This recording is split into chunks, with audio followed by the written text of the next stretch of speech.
The Bitcoin Group, the American original. For over the last 10 years, the sharpest Satoshis, the best Bitcoins, the hardest cryptocurrency talk. We'd like to welcome our panelists, Dan Eve, the Crypto Raptor, Happy Friday, folks.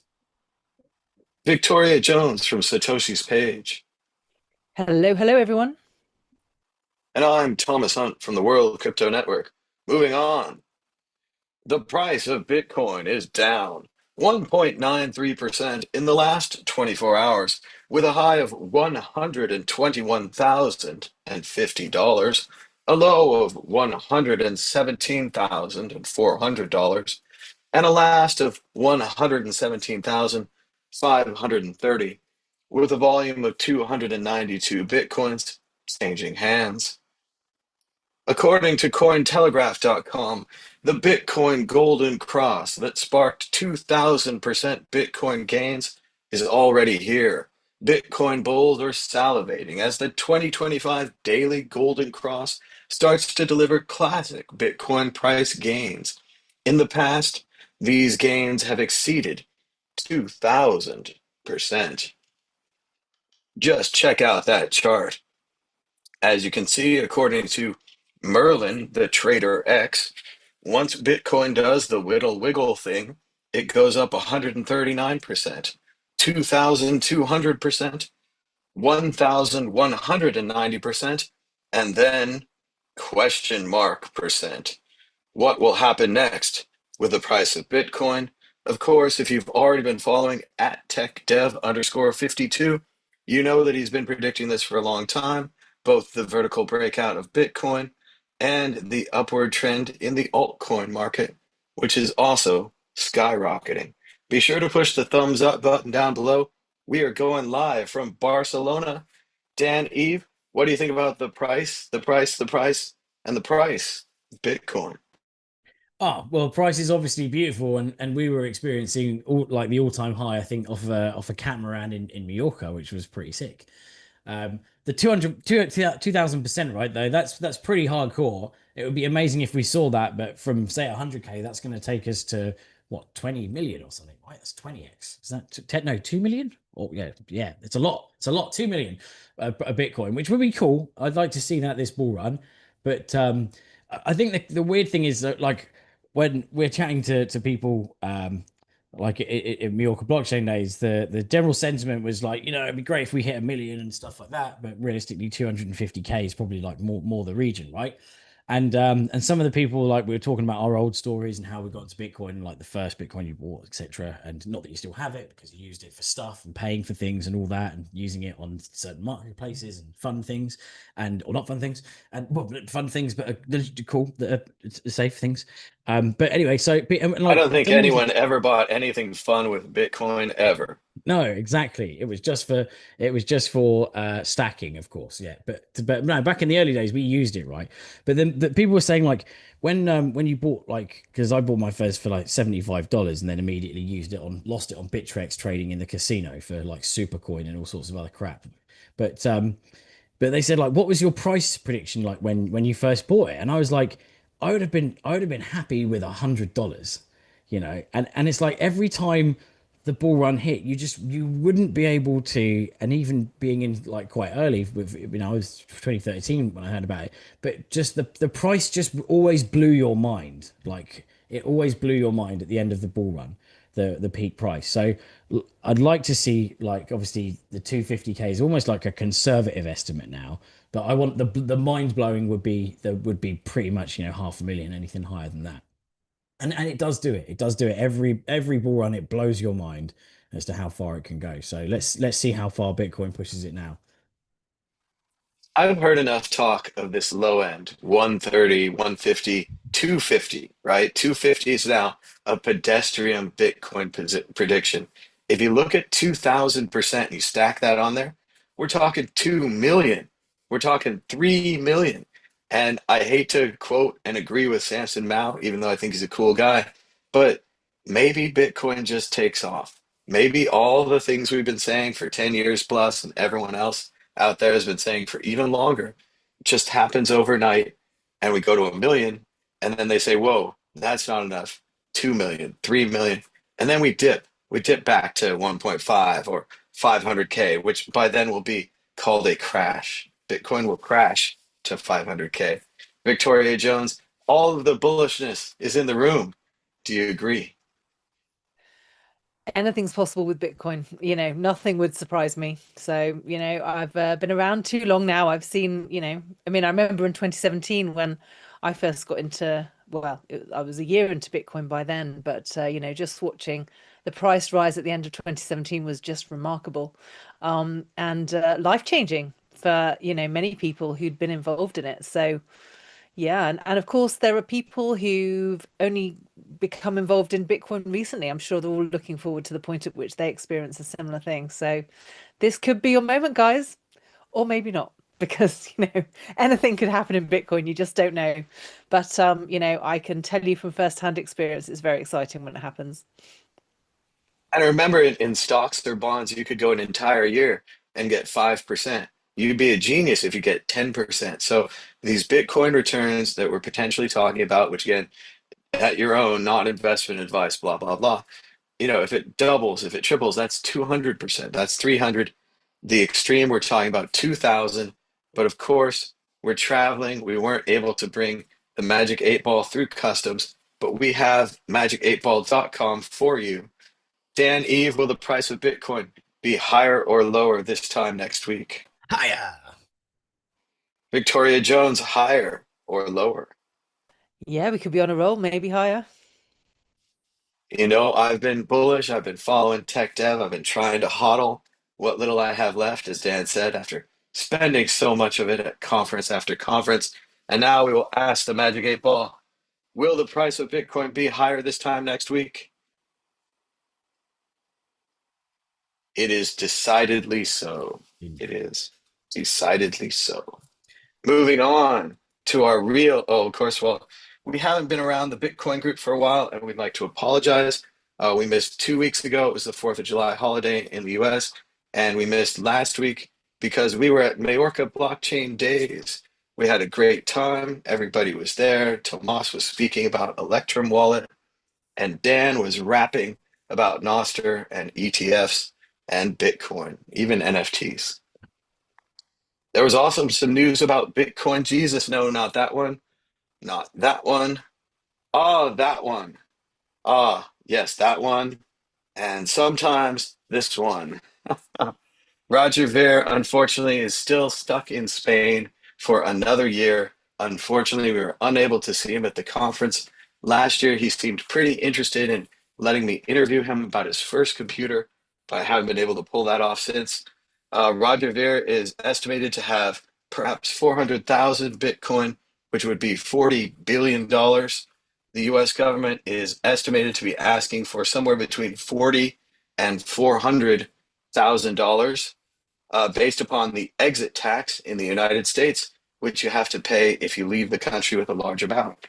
Dan Eve, what do you think about the Roger Ver situation? And of course, the great time that we just had at Majorca Blockchain Days. Well, first of all, I've got to say, yeah, another incredible Mallorca blockchain days. It was just awesome. Just really is. It's kind of like that you can gauge a conference by the regulars that it has. And the thing about this conference is that it has a lot of regulars, and don't be fooled by the fact that it's called Mallorca Blockchain Days, because it's all about Bitcoin, especially now that there's no sponsors and stuff like that. So it's literally pure Bitcoin. We had some incredible speeches, and Victoria's included, and they had Thomas from Electrum, of course. We had a mining panel as well. So we had people from Brains. I can never remember how to spell it, how to pronounce it. But yeah, it's really Yeah, cool. definitely a shout out to Brains, who had these really cool Bitcoin books, some about mining and heating that even explained like the laws of thermodynamics. It was like a Boy Scout book of everything you I, needed to know about mining, and it talked about how the heat was a valuable resource that mining produces. It was a was it this one? clever, Was it the clever book too. passphrase? Was it passphrase? Was that the one? Yeah. So was it the passphrase Passphrase one? is the magazine that Chris makes, Oh, that was the the Chris one. Yep. organizer of Sorry. Majorca Blockchain Days. And then there was also a good book as well, which I haven't, which is again, it's got brains on it, but it's Bitcoin, the ultimate collateral. And again, so there's lots of show it because lots of cool reading material that you get free. But it is, and also a really cool European street art book that I was given as well by Thomas, which has got some epic stuff in, which is I slide stuff out without breaking everything on the desk. It's really cool. So it's got a bunch of street art from the Mad Bitcoin tours, which we might as well add that there is definitely a pattern emerging of whenever Thomas goes on tour, there's definitely an all-time high or a pump, which is really good because it's nice having it. And we were on a catamaran when it hit like 123, right? So everyone's just lounging around. Like every time there's an all-time high, everyone's like getting, raising their beers and like, hey, another all-time high. So that was really cool. So yeah, conference was sick. It was absolutely amazing. And back to Roger Ver. I mean, so was it only his bill's like 400K? Did you say his bill is? So he's out of Well, principle. it's He's like, hard to say because a lot of people are saying that Roger hasn't been delivered a bill. This is yeah, very unusual. Usually, the IRS gives you a bill and you pay it. There may be some debate of how much he has, how much he has control of. If he sold them to his wife, if he sold them to his business, right. does he still control them? It's a question. Yeah, no, it would have been good it would have been good to see him actually, because I haven't met him in person, and he's obviously a divided character because of the block wars and everything. But at the end of the day, he's back to Bitcoin now. He's not really pushing Bitcoin Cash or anything, right? He's not. I mean, he's obviously still kind of got his book on the block. Well, when I spoke to him, he said that he had never left. Ah, there you go. So cool, cool. So didn't we don't even need to welcome him back because he never actually left the true Bitcoin. He just maybe got led up the garden path by Craig Wright and his mercenaries, trying to divide the community for their crazy stuff. And look, Craig Wright's now on the run. So, but for different reasons than Roger. But it sounded like that story was pretty hardcore, right? He didn't actually try to do everything by the book. He had accountants. He did everything that he thought was by the book with the American exit tax, trying to pay off so that he no longer is a kind of a tax slave of America. But then they still were like, no, no, no, we want more. And I think we're probably going to see more sad stories about that, like coming out as people kind of exit their countries and trying to get away from the extreme tax. And the UK as well is another one of them at the moment. I think 10% of millionaires I read have fled the UK in 2025 already. So it's not looking good for high tax nations, that's for sure. Well, and we're also reaching the 1 year mark of Roger being stuck, not only in just Spain, but seemingly he's stuck in Palma, Majorca. According to what I've read, Roger attended a conference in Cyprus, was flying back to wherever he wanted to go, maybe stopping at Palma, Majorca for a beach vacation. Now he's on a permanent beach vacation, and it's shocking to see a man so interested in freedom lose so much freedom so quickly and go from imagine the entire world is your oyster, you bought all these bitcoins early, to suddenly you're trapped in Palma, Majorca, which is very nice, but I don't know about being there forever or even an entire year. Victoria Jones, what do you think about, of course, Roger Ver and the great time that we had at Majorca Blockchain Days? Yeah, I mean, Mallorca never fails to deliver. And as Dan said, there are so many regulars now. It feels like a family reunion every time we go. So I definitely appreciate that. It's just like one long conversation. I've actually been going ever since the first one started in 2019. Obviously, there was a break in 2020 because of the pandemic, but since then, there's been one every year, and I've been very honored to have been given an opportunity to speak by Chris. For all that time. So this was the fifth talk that I gave at Mallorca Blockchain Days, and it was on the topic of Bitcoin and war, which was very fascinating. Very, get people thinking. So yeah, it was fantastic, and of course, it was fantastic to see everyone again. And the boat trip on the catamaran is often the highlight of my year. Who could ask more, really? Sun and sea, surrounded by friends, with opportunities to talk about my favorite subject, which is Bitcoin. So who could ask for more, really? And yeah, I think they've already released the dates for next year, which are the 9th to the 12th of July. So anyone who's still interested, book now or forever hold your peace. Yeah, so excellent. As for Roger, yes, I mean it's very sad, to have literally captured one of the most valuable assets in the world and then to have your freedom so severely curtailed. I mean, it just goes to show people think that, money buys everything, and hopefully money buys freedom. I mean, many of us as Bitcoiners, we invest in Bitcoin because financial freedom is certainly something that many of us have striven for, and fortunately, many of us, thanks to Bitcoin, have now achieved. But to be one of the first and oldest holders, and then to be, as nice as Mallorca is, to have your freedom curtailed like that. I mean, it's terrible, really. And it just goes to show that, there's more to the world than just money, and the way in which the world is contained. And also, one of the problems of being too prominent, and too vocal, is that you can end up being targeted, especially by the government, while the government is still in power. So, it's a lesson to all of us, really, that we need to be, careful what we say. It's important to be honest and truthful and to get the message out there. But obviously, you know, um, upsetting the wrong people can be troublesome. But how do you change the world unless you upset the wrong people? Sometimes we need each other in order to form more of an army. Sometimes if you're an individual and you don't have any support, then it makes you very vulnerable. And although there are many people supporting Roger, it would appear that not enough, unfortunately, because many people were alienated during many of the disagreements. It seems to have had an effect. So it's difficult to, I mean, I'm not au fait with the entire story, but obviously, it's sad. I feel sorry for him, really, because obviously he was not that anyone wants to be pitied, but for someone who tried so hard and was such a pivotal figure right at the beginning, to be left in that situation is it's a shame, really. I really hope that he finds his way out of that situation soon. I certainly wasn't sure at first, and I didn't jump right on this bandwagon.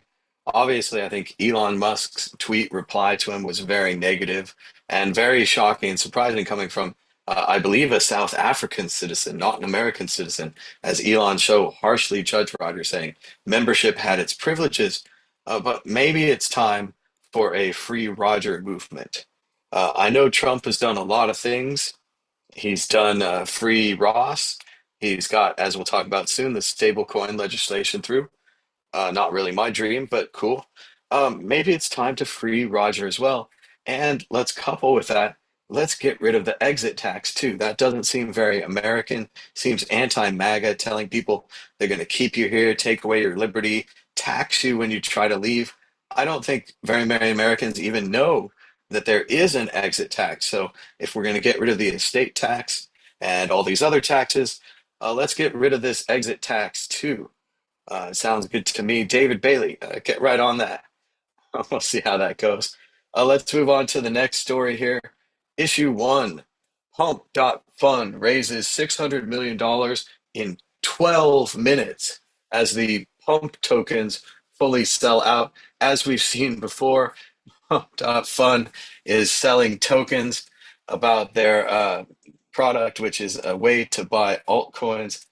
They've sold out in 12 minutes, launching an incredible run, $500 million, dollars, $600 million dollars with an API delay.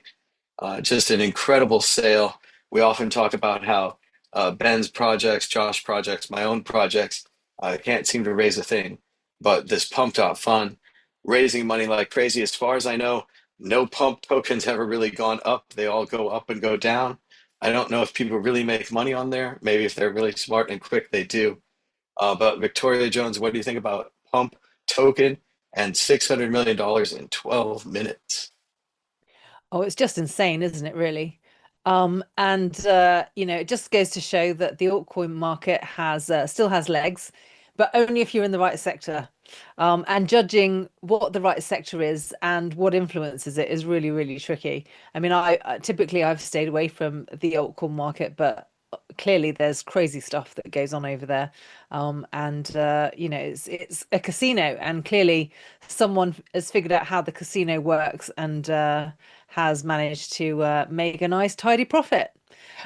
Good for them. It's not going to change the world. I tend to believe that, that kind of thing can only make it worse. But this is what we're dealing with. You can't account for the madness of men, as Isaac Newton said over 300 years ago. We haven't got over that one yet. Dan, I pitch this idea to people. I talked about it. Andreas talked about it. Joey Coin. Everyone should have their own altcoin. We get nothing. They get 600 million. What do you think? Well, I don't know about that, but I did chat to someone at the conference, and they were like, they reminded me of Yacht Coin when we were interviewing people about Yacht Coin. We obviously this was a satire, but the number of people that we interviewed at this conference, asking them about our ICO, which was going to be, it was yacht chain. Sorry, it was yacht chain. It was people that were losing their yachts and losing their ledgers at sea, so they would have a blockchain which would chain the yachts together, so they wouldn't lose their yachts, and you would have proof of yacht and all sorts, and proof of anchor and stuff like that. And the number of people that lapped it up at these like 2017 conferences, 2018 conferences, it was just sickening. They were like genuinely interested, asking us how the chain worked and stuff, and we were just like, we were just ad-libbing.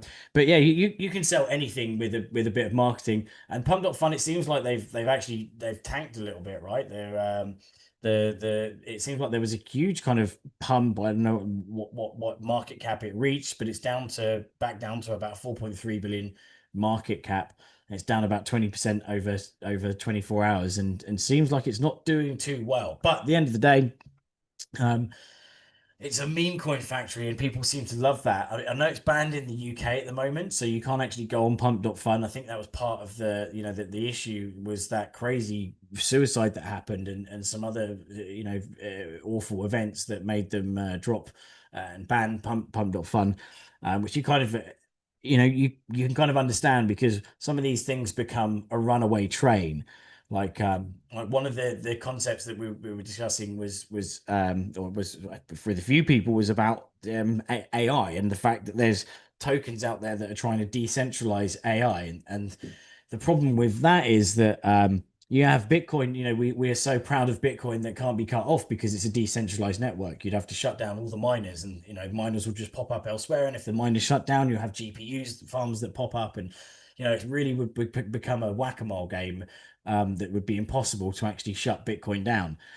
But then if you do that stuff with AI, right, and you've got these autonomous AI agents that are on a decentralized network with some shitcoin that's running it, you can't shut that down, and that could become quite nefarious. And if you don't have guardrails on there, like Open AI and stuff have, you can have instructions on how to make all sorts of nefarious stuff, should we say. I'm not even going to go into that detail, but like there's all sorts of crazy stuff that is banned on normal chat things, LLMs, and you can have these decentralized ones now that become agents for you. So you could do stuff like, why don't you just annoy someone? Just annoy this person continuously, and you'll have a 24-hour AI agent that you can pay a shitcoin, and it will just harass someone online or something stupid like that. There's all sorts of nefarious things that can be done. So yeah, I don't like I don't like those shitcoins anymore. And I think Pump.Fun, it sounds funny and stuff, but there's a lot of risk associated with that, right? There's some odd stuff that you can get, and I'm a free market guy, but Pump.Fun, it just went a bit too far with some of that stuff. So at least they try to rein it in a bit themselves. I think it's fun for us and other Bitcoiners who aren't that interested in altcoins and certainly aren't interested in the new altcoin of the day, if it's dog coin or her coin or raccoon coin or whatever it is. But sadly, I do think a lot of people lose money on this website. I'm curious to see what they're going to do with $600 million. Probably build a big fire and light it on fire. I Maybe think use it for advertising. I think I even read that the one of the founders of Pump.Fun, someone was tracing his wallet, and he lost 600K in a day, on his own shitcoin casino. So, it's dangerous out there, folks. And I'm not gonna lie, I Again, paid but if I he paid with if some he silly raised ones. 600 mil, and Yeah, and yeah, what should they do with the money? Probably take it and give it back to all the people who've ever bought anything on their casino. That yeah, would be incredible. I won't hold my breath.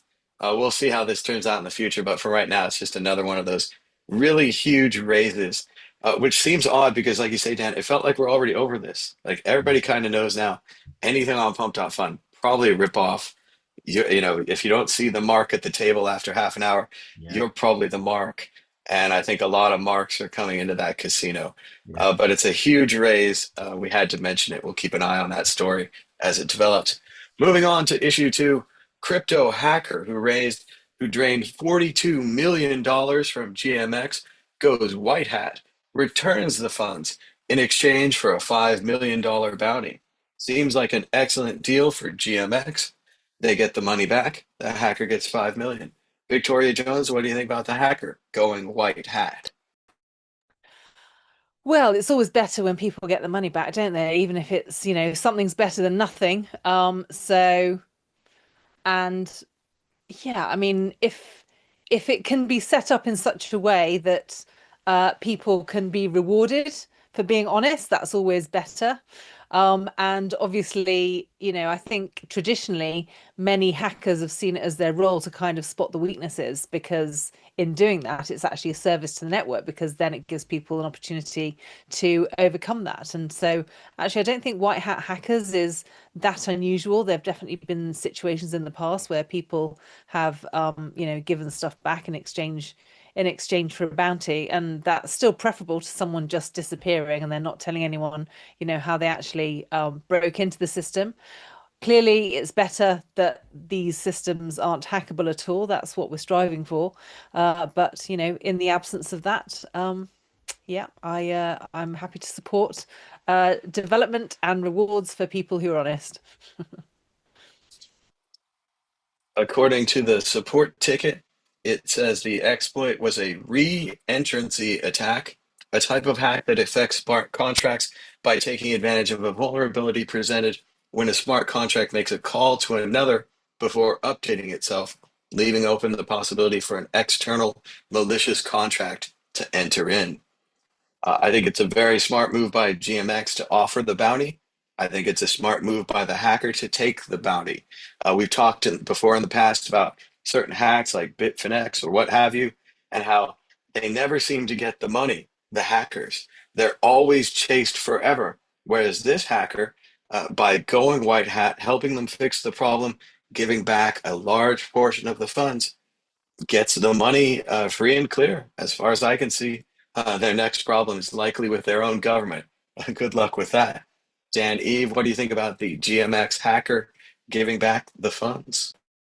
Well, I mean, it's a good idea, right? Because they do eventually get hunted down, and although we've got lots of means of obfuscating funds and routes and different kind of swap engines like Change Now and FF, I can't remember the fixed float, and all these other ones that are used. You can still be tracked down in some way. Nothing is absolutely, is impermeable to snooping at the moment.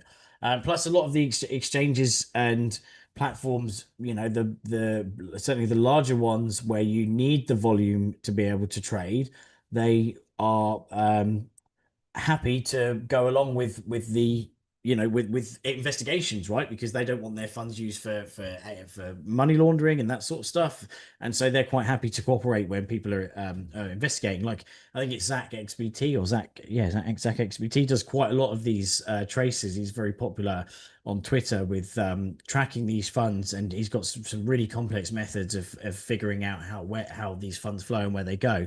What's crazy is that we're still having re-entrancy attacks in 2025, right? Because that's pretty much. I mean, I'm not a coder, and I don't really know smart contracts very well at all. But what I do know is like re-entrancy attacks are probably one of the biggest like things you should be coding against. So I'd be interested to find out why these things are still happening. But on the white And hat. it's interesting, Dan, they raised $50 million. It was a pretty important fund. I don't know anything about GMX, what they are. I think it's fascinating the hacker gave the money back. But yeah, a huge raise on seemingly, like you say, very basic elementary code. Yeah, yeah. So I don't know if re-entrancy attacks are, I don't know, they're much more complex now, or with the new, that maybe they change with the Ethereum smart contract upgrades. I've got no idea, but they probably shouldn't be happening now, and especially if you raise 50 million, you should be throwing a few more pennies into your smart contract orders. There's companies like Immunify, which I've actually dealt with before, that are pretty cool. So what you do is you put your open source smart contracts out, and you basically give it for hackers to hack. And so you'll have different rewards structures. I'm not affiliated with them in any way. I've just used them, and I think it's a great idea. So you invite white hat hackers before your smart contracts go live to just hack the crap out of it, and then they'll get bounties based on the severity of the issues, that sort of thing. So I think that's quite a good idea, and we probably need more of that. And it's just a shame, really, that in 2025 we're still seeing such amateur processes that are popping up in coding smart contracts, right? But often we find that and when I speak to, go to conferences and stuff and speak to, not Mallorca Blockchain Days because there's no ICO people there, but other conferences and other meetups, right? There's a lot of the people that are actually creating these ICOs have no idea. Like, they're like, oh, I heard about this Ethereum thing last week, and I've created a startup and I'm going to raise these funds. And you're like, how? And they're like, oh, I've raised 6 million already. And you're like, what the hell? Like, literally last week, or this, it's crazy. And they've got no idea about this. So even when they do have a developer that goes to them and says, look, we've completed the smart contracts, but we want to really, hammer and focus on the audit. These guys are like, no, we don't need to spend that much money on auditing, and they just have no idea about the risks that are associated with creating smart contracts that end up flawed, and especially when they don't have kind of faith in their own projects and how much kind of funds that will end up being locked in.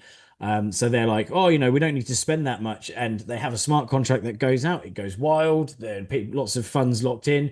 And then suddenly it gets hacked, and and it's millions gone, and everyone's upset. So we just definitely need more focus on security and white hats.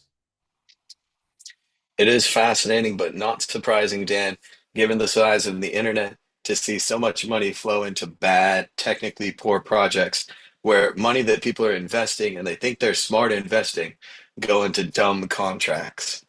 And for what it's worth, the Curio card contract that my friends and I released in 2017 has been audited.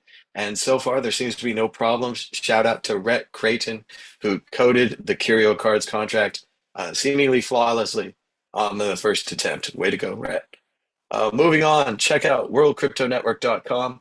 We've got new videos, more than 4,449 videos. Check them out at worldcryptonetwork.com.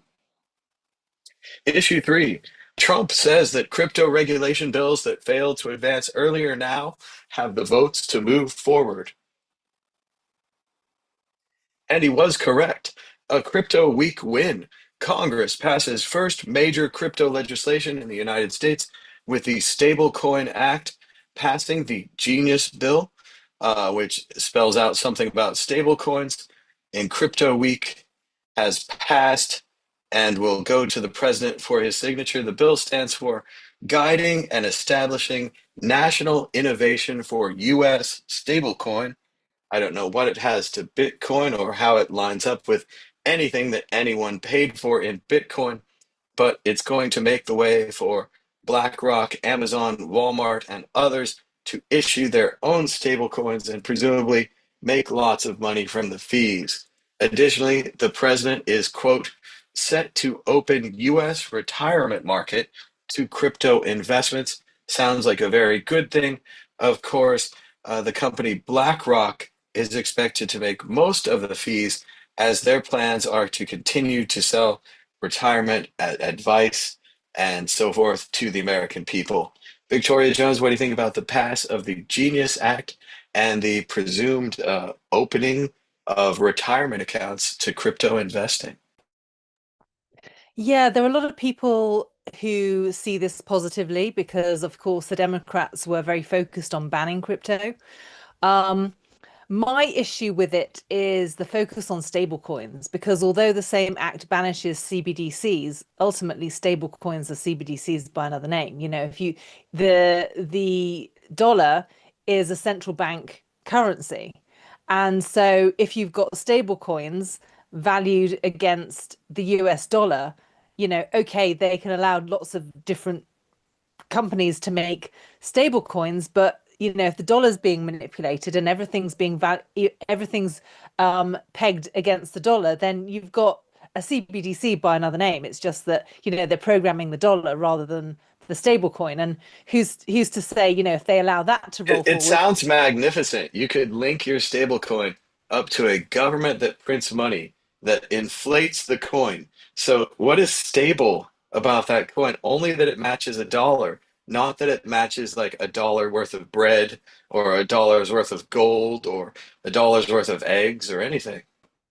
Exactly, exactly. So, this confusion between stablecoins and CBDCs. I mean, in the same law, they've got it's anti-CBDC, but it's stablecoins against dollars. So, it's crazy. And also, in the one of the local chat groups that I'm in has just pointed out that in the big beautiful bill that Donald Trump has just passed, part of it is a provision for 2.5 billion in surveillance technology. So, who's to say, this isn't a step along the way to having some kind of, digital infrastructure where they're going to be able to control, exactly how they manage their money. I mean, I think these people behind the scenes are very clear about their agenda and they're constantly watching to see what people respond to. So it's like we've kind of got the message out there about the fact that CBDCs are bad. So they're just they're just kind of ducking and weaving to try and get their agenda, but by another name. Initially it was blockchain, not Bitcoin. Then it was CBDCs. Then it was stable coins. And soon everyone's going to catch on to the fact that stable coins are CBDCs by another name. And they'll come up with another strategy. And, many of these things are a distraction because, one of the things I pointed out in Mallorca with my talk, Bitcoin and War, is, what's ultimately happening behind the scenes is it's a race against time for all of the central banks to become interlinked in a network. At the moment, we've still got a number of rebels, which is stopping the circle from being completely closed. And I think, they've realized they can't shut down Bitcoin, but I think a lot of the things that are happening at the moment are a distraction to try and curtail how well Bitcoin is developed and how quickly it circulates as a currency in the economy. Because if they can hold it back long enough to then get these banks interlinked and close the circle, then they'll have won the game.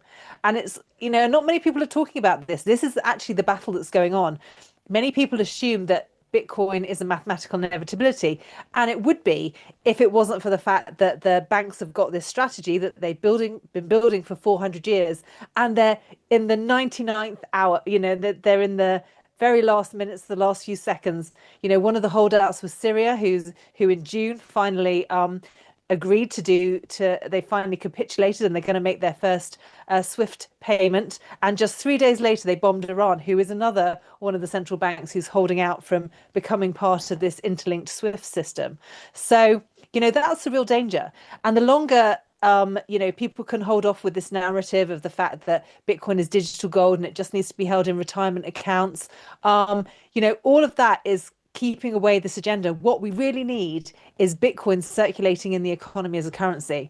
And there are so many people trying to distract from the fact that that's the end goal, because really it was when gold was taken out of circulation in the economy that the debt was really allowed to take off, because we lost the check and balance in the everyday economy that people could see, that would allow them to see when their money was being manipulated. And so if we want to eliminate poverty, that's what we need to get back to. But it's really hard for people to see that, if you don't understand where our current monetary system comes from and exactly how we're at the 11th hour in this battle right now.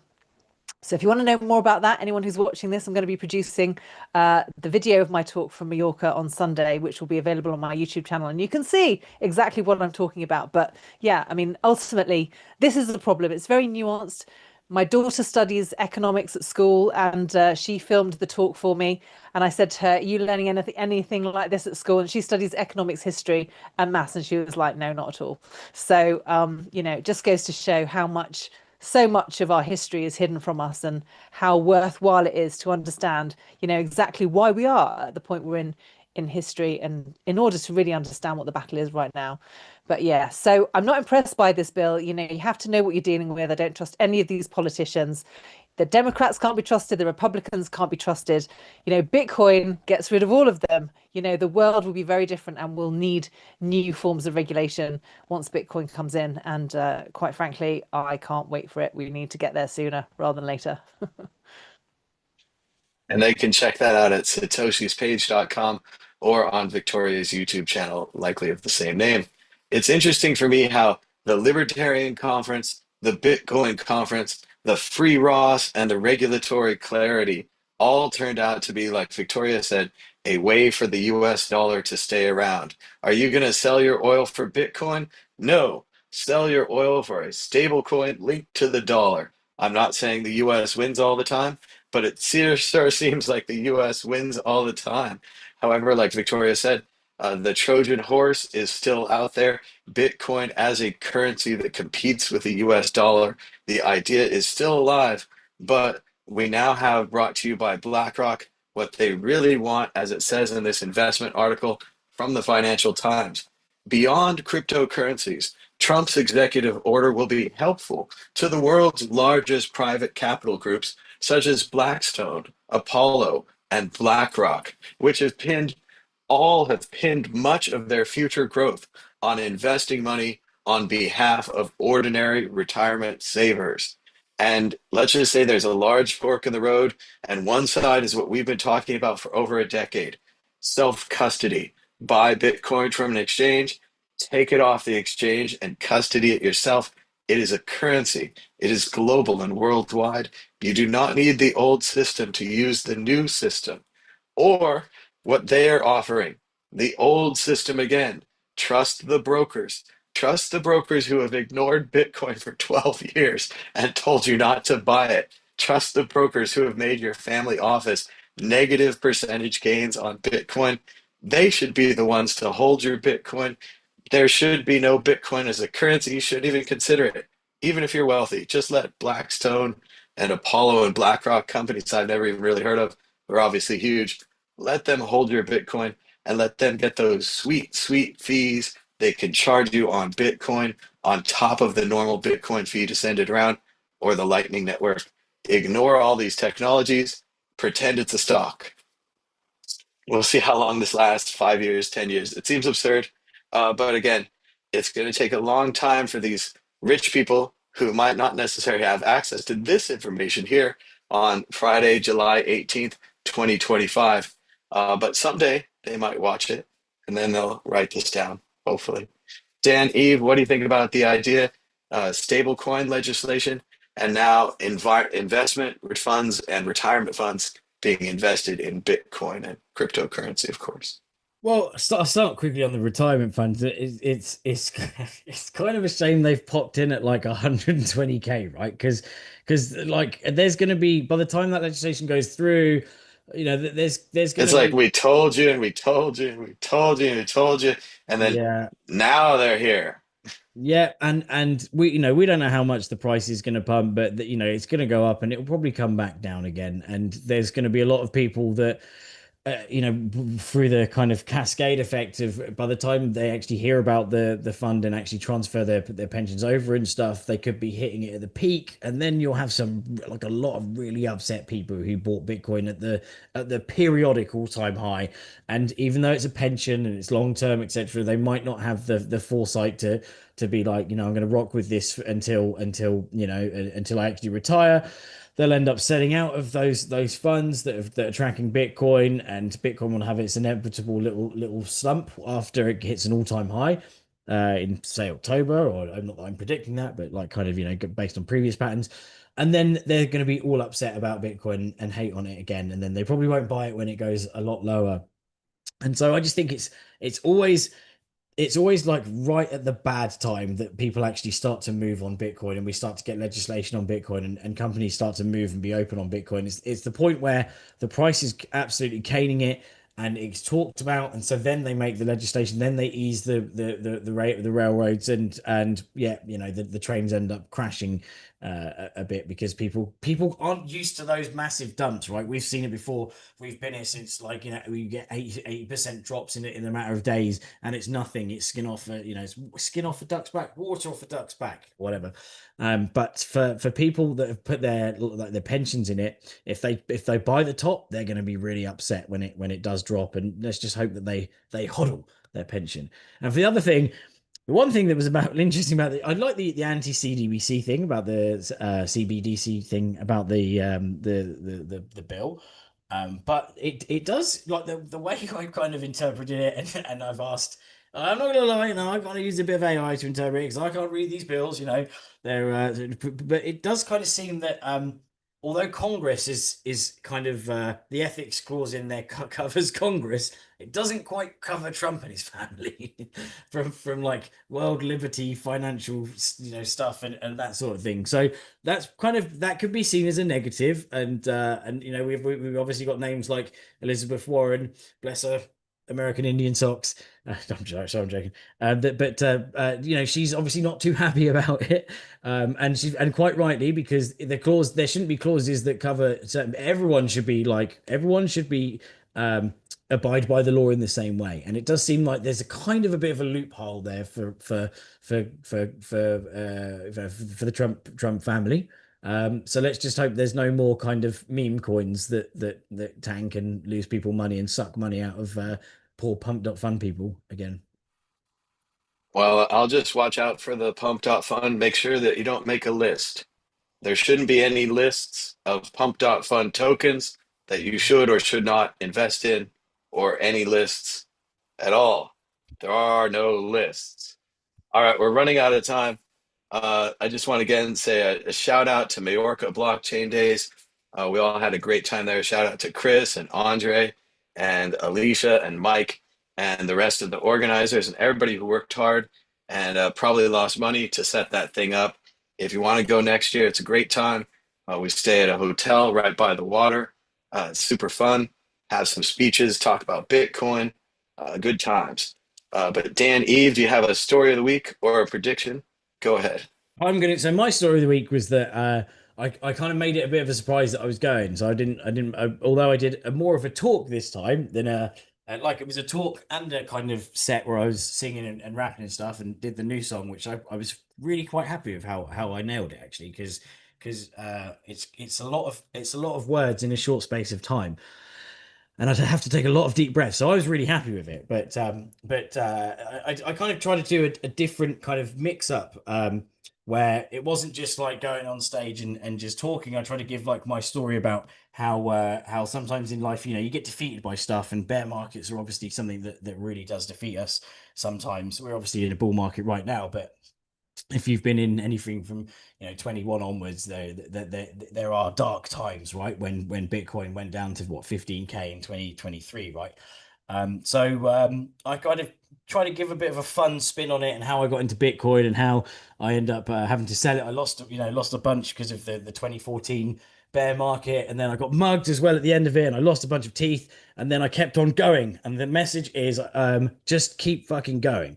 And that's it. Just whatever happens. And I ended up going to Glastonbury and didn't have any teeth because I couldn't afford a denture because I'd lost it in the bear market and bought a house and stuff. So I made my own teeth out of clay, and I had a kiln out of strongbow cans, and I made my teeth. And I just said to myself, keep fucking going. And if you lose your money on silly meme coins, just keep fucking going. But oh yeah, I don't know about the swearing. I've probably sworn a few times already, so I'm sure it's okay. It's just once more. But that was my thing. And so yeah, I'm actually going to try and re-record them in good quality, because somewhere in between now and in between when I made the last song and like whenever 2017, 2018, I forgot how to record music, so it's all really really bad quality. So I will try and redo the songs again and kind of make them a bit better this time in terms of sound quality, because the last one's appalling sound quality. Is just like in the background. So but yeah, Mallorca Blockchain Days, check it out. And then if you can get to the UK, there's going to be an incredible Bitfest that's going to be starting up in November, which is a kind of replacement for CoinFest that was around a few years ago. So it's the same organizers, Crypto Bates Group and our friend in from Powwow. So So get to Bitfest in Manchester in November because it's going to be a pretty cool conference. I also think that Mad Bitcoins, aka Thomas Hunt, will be emceeing Bitfest November 21st through 23rd in Manchester, UK. So check that out at Bitfest. I don't know the website, but just Google it 2025. Let's go to Victoria Jones. Maybe some more about Mallorca blockchain days and a prediction or a story of the week. Go ahead. Yes, well, my story of the week again is my next newsletter, which will be published on Sunday, will be the video of my talk, because obviously it takes a while to get that prepared and produced. And fortunately, I had my daughter at the conference who recorded it for me, so I've managed to put it together with my slides, which will be published on Sunday. So yeah, that's my forthcoming news. And yeah, I can't speak highly enough of Mallorca Blockchain Days. It was great, and it was really nice to see everybody, your good selves included. Indeed. And I It will was be very cool. and I'll be speaking at Bitfest in November as well. Yeah. Very good. I think Dan will be there as well. Yeah, and hopefully Ben Ark, I'm sure he'll be there. So now we just need to convince Josh to fly over all the way from Australia. So we got a task ahead of us. That's all we need. Piece of cake. And apologies, we didn't get a chance to do a live Bitcoin group at Mallorca Blockchain Days this year. We were just very busy. I think Victoria kind of came late. We didn't know if Dan was coming. It just didn't line up. Also, shout out to Vlad. He had a great comic book. Check out his Bitcoin Takeover podcast. And Vlad made a great comic book about Hal Finney and some other early Bitcoin pioneers. I got me a copy at Mallorca Blockchain Days. Shout out to them as well. Thanks to everybody for joining us in the chat. I know we're a little early today. We're over in Barcelona trying to do this on UK and Euro time. Be sure to give us a thumbs up down below, push subscribe. I also lost my voice, so this is what I've got left. But until next time, thanks for joining us. Bye Bye bye. bye.